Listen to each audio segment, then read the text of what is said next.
இந்த டயட்ல இருக்கவங்களுக்கு ஒரே பிரச்சனை தான். ஏன்னா வந்து பார்த்தீங்கன்னா, வீட்ல இருக்கிறவங்களுக்கு வேற மாரி சமைக்கணும். டயட்ல இருக்கவங்களுக்கு ஒரு மாதிரி சமைக்கணும்னு. ஆனா இந்த ரெசிபி உங்களுக்கு ரொம்ப டைம் சேவ் பண்ணும். நீங்களும் டயட்ட கன்டின்யூ பண்ணலாம். உங்க குழந்தைங்களுக்கும் வந்து புடிச்ச மாதிரி நீங்க ஃபுட் செஞ்சு குடுக்கலாம். வீடியோ ஃபுல்லா பாருங்க. இதுவரைக்கும் நம்ம சேனல் சப்ஸ்கிரைப் பண்ணா மறக்காம சப்ஸ்கிரைப் பண்ணிக்கோங்க. நோட்டிஃபிகேஷன் பெல் ஐகான ஆன் பண்ணிக்கோங்க. வாங்க இப்போ சூப்பரான ப்ரக்கோலி எக் பொடி மாஸ் அதோட நூடுல்ஸும் எப்படி செய்யறதுன்னு பார்க்கலாம். இந்த பொடி மாஸ் வந்துட்டு டயட்ல இருக்கிறவங்க ரெகுலரா நீங்க 1 கப் எடுத்துக்கலாம். உங்களுக்கு நல்ல வெயிட் ரெடியூஸ் ஆகும். ரைஸ தவிர்த்துட்டு இத மட்டும் எடுத்துக்கணும். ஸோ இப்போ வந்து பார்த்தீங்கன்னா, ஒரு கடாயில நம்ம 1 குழிக்கரண்டி தேங்காய் எண்ணெய் சேர்த்துட்டு, 1 டீஸ்பூன் ஜீரகம் பொரிஞ்சு வரும்போது, இஞ்சி, பூண்டு விழுது 1 டீஸ்பூன் சேர்த்துட்டு, கூடவே கருவேப்பிலையும் சேர்த்துட்டு நம்ம நல்லா வதக்கிக்கலாம். ஸோ இப்போ அடுத்து காரத்துக்கு பச்சை மிளகாய், நான் வந்து 2 பச்சை மிளகா, சின்ன பச்சை மிளகாவா பொடியா நறுக்கி சேர்த்துருக்கேன். அது கூடவே பெரிய வெங்காயம், ஒரு பெரிய வெங்காயம் நல்லா பொடியா நறுக்கி சேர்த்து நல்லா வதக்கிக்கோங்க. இந்த வெங்காயம் லைட்டா அந்த கலர் சேஞ்ச் ஆகும்போது, தக்காளி 1 தக்காளி மட்டும் ஆட் பண்ணிக்கலாம். தக்காளி ரொம்ப ஆட் பண்ண வேண்டாம். கொல கொலன்னு ஆயிரும். ஸோ வந்து 1 தக்காளி மட்டும் ஆட் பண்ணியிருக்கேன். லைட்டா வதங்கும்போதே அது கூட மஞ்சத்தூள் 1/4 டீஸ்பூன், மல்லித்தூள் 2 டீஸ்பூன் சேர்த்துக்கலாம். Garam masala 1/2 teaspoon and chilli powder 2 teaspoon சேர்த்துக்கலாம். இது எல்லாத்தையும் இப்ப நல்லா மிக்ஸ் பண்ணிக்க போறோம். தேவையான அளவு உப்பும் சேர்த்து நல்லா வதக்கிக்கோங்க. அந்த பச்சை வாசனை போற அளவுக்கு நல்லா வதக்கிக்கோங்க. ஸோ இந்த பொடி மாஸ் பார்த்தீங்கன்னா, நீங்க சப்பாத்தி சாப்பிடும்போது நம்ம சைட் டிஷ்ஷா அத எடுத்துக்கலாம். ரைஸ்க்கும் நம்ம சைட் டிஷ்ஷா எடுத்துக்கலாம். இல்ல டயட்ல இருக்கோம், எனக்கு வந்து புரோட்டீன் இன்டேக் மட்டும் போதுன்றவங்க, அப்படியே இந்த பவுல வந்துட்டு ஒரு பவுல் நீங்க சாப்பிட்டுக்கலாம். ஸோ அது வந்து இதிலேயே வந்து நீங்க குழந்தைங்களுக்கும் நீங்க நூடுல்ஸ் செஞ்சு குடுக்கலாம். ஸோ அதான் நான் இந்த ரெசிபிய போஸ்ட் பண்ணியிருக்கேன். இப்ப ப்ரக்கோலிய வந்து நம்ம பொடியா நறுக்கி சேர்த்துருக்கோம். சேம் இத நீங்க காலிஃப்ளவர்லயும் பண்ணலாம். ப்ரக்கோலி சாப்பிடாதவங்க கூட இந்த மாதிரி பண்ணி குடுக்கும்போது, ப்ரக்கோலிய அவாய்ட் பண்ணாம சாப்பிடுவாங்க. ஸோ இப்போ ப்ரக்கோலி பொடியா நறுக்கி அதையும் சேர்த்துட்டு நல்லா மிக்ஸ் பண்ணிக்கலாம். நீங்க ப்ரக்கோலி சேர்த்துட்டு உப்பு தேவைன்னா, அது இன்னும் கொஞ்சம் சேர்த்து நீங்க மிக்ஸ் பண்ணிக்கோங்க.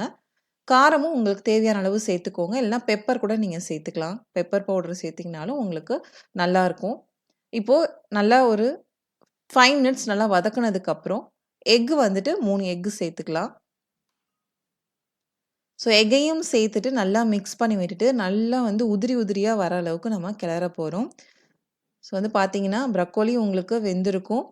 எக் நம்ம சேர்க்கறதுனால புரோட்டீன் இன்டேக்கா இருக்கும் உங்களுக்கு. நல்ல ஃபில்லிங்கா இருக்கும். டேஸ்ட் வைஸ் சூப்பரா இருக்கும். வெறும் எக்கு பொரியல் செஞ்சு சாப்பிடாம, இந்த மாதிரி நம்ம ஒரு வெஜிடபிள் கூட சேர்த்து சாப்பிடும்போது கொஞ்சம் ஹெல்த்தியாவும் இருக்கும். நம்ம நூடுல்ஸ் பொதுவா பார்த்தீங்கன்னா, குழந்தைங்களுக்கு பேக்கேஜ்ல வந்துட்டு குடுக்குற மசாலாஸ் ஆட் பண்ணி செஞ்சு குடுக்குறீங்க அப்படின்னா, அத அவாய்ட் பண்ணிட்டு இந்த மாதிரி ஒரு தடவ ட்ரை பண்ணி பாருங்க. ஏன்னா, இந்த மாதிரி செஞ்சு குடுக்கும்போது நூடுல்ஸ் சூப்பரா இருக்கும். இப்போ எக் சேர்த்துட்டு நல்லா மிக்ஸ் பண்ணி விட்டாச்சு. நல்லா உதிரி உதிரியா வந்ததுக்கப்புறம், கொத்தமல்லி தழைகள் நம்ம பொடியா நறுக்கி அதையும் சேர்த்து நல்லா மிக்ஸ் பண்ணி விட்டுக்கலாம். ஸோ இந்த பொடி மாஸ நீங்க வந்துட்டு ஈவினிங் டைம் ஸ்நாக்ஸா எடுத்துக்கலாம். இல்ல நான் சப்பாத்திக்கு வந்துட்டு சைட் டிஷ் வேணும், ட்ரையா இருந்தா ஓகே அப்படின்றவங்க, இந்த மாதிரி நீங்க ரெடி பண்ணி சாப்பிட்டு பார்க்கலாம். ரொம்ப டேஸ்ட்டா இருக்கும். ப்ரக்கோலி இதில ஆட் பண்ணியிருக்கோன்னே தெரியாது. குழந்தைங்கள்லேருந்து பெரியவங்க வரைக்கும் எல்லாருமே விரும்பி சாப்பிடுவாங்க. கண்டிப்பா ட்ரை பண்ணி பாருங்க. ஸோ ஏன்னா வந்துட்டு நம்ம தான் ஹெல்த்தியா வந்துட்டு எப்படி உள்ள குழந்தைங்களுக்கு இன்டேக் குடுக்கறதுன்னு யோசிச்சு, யோசிச்சு ஒவ்வொரு விஷயமும் பண்ண வேண்டியதா இருக்கும். இப்போ பொடி மாஸ் வந்து ரெடி ஆயிருச்சு.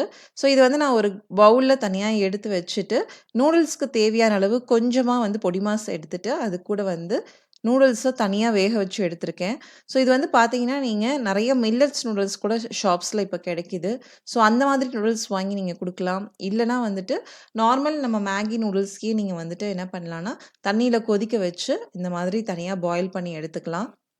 ஸோ நான் எப்பவுமே மேகி மசாலா மோஸ்ட்லி அவாய்ட் பண்ணிருவேன். இந்த மாதிரி நம்ம வெங்காயம், தக்காளி போட்டு பண்ணி குடுக்கும்போது குழந்தைங்களும் விரும்பி சாப்பிடுவாங்க. அ அன்ஹெல்த்தியா இல்லாம கொஞ்சம் ஹெல்த்தியா இருக்கிற மாதிரி ஒரு சாட்டிஸ்ஃபேக்ஷன் கிடைக்கும். அதுக்காக ஃபுல்லா ஹெல்த்தின்னு நான் சொல்ல மாட்டேன். பட் ஏதோ லிட்டில் பிட் உங்களுக்கு கொஞ்சம் ஹெல்த்தியா இருக்கிற மாரி ஃபீல் ஆகும். இப்போ நூடுல்ஸையும் நல்லா மிக்ஸ் பண்ணி விட்டுட்டு அவ்வளோதாங்க. சூப்பரான இது உங்களுக்கு ரெடி ஆயிரும். ஸோ தேவைன்னா இன்னும் கொஞ்சம் பொடி மாஸ் அண்ட் உப்பு பார்த்துக்கோங்க. ஃபைனலா பெப்பர் பொடி கொஞ்சம் ஆட் பண்ணிட்டு நல்லா மிக்ஸ் பண்ணி விட்டுட்டீங்க அப்டின்னா, சூப்பரான நூடுல்ஸ் வந்து உங்களுக்கு ரெடி ஆயிரும். நம்ம குழந்தைங்ககிட்ட எந்த ஒரு விஷயமும் நம்ம வந்து இது நல்லதில்ல, சாப்பிடாதீங்கன்னு சொல்லவே முடியாது. ஏன்னா, அததான் ரொம்ப விரும்பி சாப்பிடுவாங்க. ஸோ, அத வந்து கொஞ்சம் பெஸ்ட்டா நம்ம வந்து கொஞ்சம் அதில சேஞ்சஸ் குடுத்து ஹெல்த்தியா எப்படி குடுக்கறதுன்னு மட்டும் தான் இந்த இதில நம்ம யோசிக்கணும். ஏன்னா வந்துட்டு நம்ம அவாய்ட் பண்ணணும், நம்ம அவங்கள ரெஸ்ட்ரிக்ஷன் பண்ணோம் அப்படின்னா, நமக்கு தெரியாம அத பண்ணணும்னு நெனைக்கிறாங்க. ஸோ, அத நான் வந்துட்டு அ ஃபீல் பண்ணதுனால, இப்போ இந்த மாரி விஷயங்கள நம்ம என்ன ஹெல்த்தியா அதில சேஞ்சஸ் கொண்டு வந்து குழந்தைங்களுக்கு குடுக்க முடியும்னு பார்த்து ஒவ்வொரு விஷயமும் நம்ம பண்ணி குடுத்துட்டுருக்கோம். நூடுல்ஸ் குடுக்கறது தப்பில்ல. மந்த்லி ஒன்ஸ், ட்வைஸ் சாப்பிடலாம். பட் அதில வெஜிடபிள்ஸ் நெறைய ஆட் பண்ணிக்கோங்க. ஹோம்மேட் மசாலாஸ் போட்டு இந்த மாரி குடுக்கும்போது, கண்டிப்பா வந்து பார்த்தீங்கன்னா, உங்களுக்கு ஒரு ஹெல்த்தியான அது ஃபுட்டா தான் இருக்கும். இந்த ரெசிபி உங்களுக்கு பிடிக்கும்னு நெனைக்கிறேன். இதுவரைக்கும் நம்ம சேனல சப்ஸ்கிரைப் பண்ணலனா மறக்காம சப்ஸ்கிரைப் பண்ணிக்கோங்க. நோட்டிஃபிகேஷன் பெல் ஐகானையும் ஆன் பண்ணிக்கோங்க. உணவே மருந்து, மருந்தே உணவு. அதுவே நம் பாரம்பரியம். தேங்க்ஸ் ஃபார் வாட்சிங் திஸ் வீடியோ.